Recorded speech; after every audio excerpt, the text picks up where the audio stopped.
Good day, everyone. So, my topic for today is all about white collar crime and individual factors in business ethics.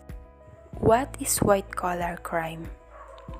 For many people, the terms crime and criminal tend to evoke thoughts of rape, arson, armed robbery, or murder. These violent crimes are devastating, but they are no less destructive than crimes perpetrated every year by non-violent business criminals, so-called white-collar crime, does more damage in monetary and emotional loss in 1 year than violent crimes do over several years combined. White-collar crime is a non-violent crime where the primary motive is typically financial nature. White-collar criminals usually occupy a professional position of power or prestige, and one that commands well above average compensation. Online white-collar crime is a growing problem around the world. Why? Because many companies rely on advanced technology systems. Anyone with the ability to hack in a system can access the highly sensitive information necessary to commit white-collar crime.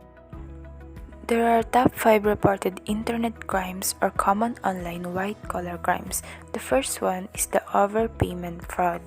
The next one is the non-delivery of merchandise or payment. Then the third is the advance fee fraud. The fourth one is the identity theft. And the last one is the FBI-related scams. Why do individuals commit white-collar crime? The main reason for committing a white-collar crime is personal gain, which typically involves some type of profit. But if you really want to understand why people commit these crimes, you need to understand the psychology that motivates them to ignore business ethics and violate the law. Another common cause of white-collar crime is the views and behaviors of an individual's acquaintances within an organization. Employees, at least in part, self-select the people with whom they associate within an organization.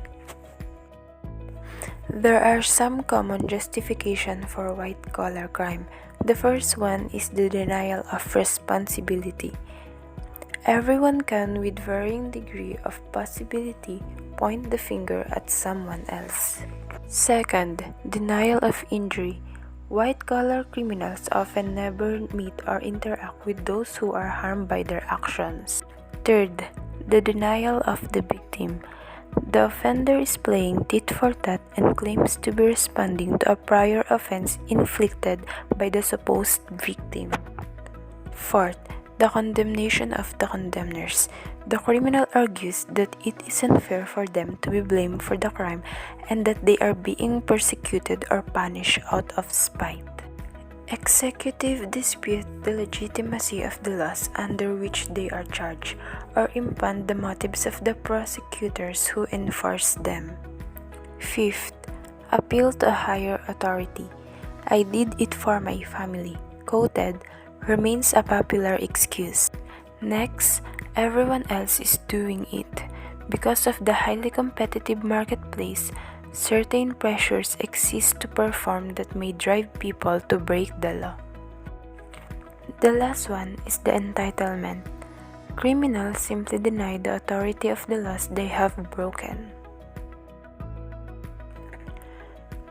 The reasons for the increases in white-collar crime are not easy to pinpoint because many variables may cause good people to make bad decisions. Business people must take a profit and revenue to exist, a fact that slants their orientation toward teleology and creates a culture in which white-collar crime can be normalized. Individual factors in business ethics. Many individual factors affect a personal ethical behavior at work, such as knowledge, values, personal goals, moral, and personality. Values are an individual's judgment or standard of behavior. They are another individual factor that affects ethical behavior. According to ethics consultant David Gebler, Most unethical behavior is not done for personal gain, it's done to meet performance goals. The rewards for meeting performance goals and the corporate culture in general have been found to be the most important drivers of ethical decision making, especially for coworkers and managers. The development of strong abilities in ethical reasoning will probably lead to more ethical business decisions in the future than individualized character education for each employees. That's all for today. Thank you for listening.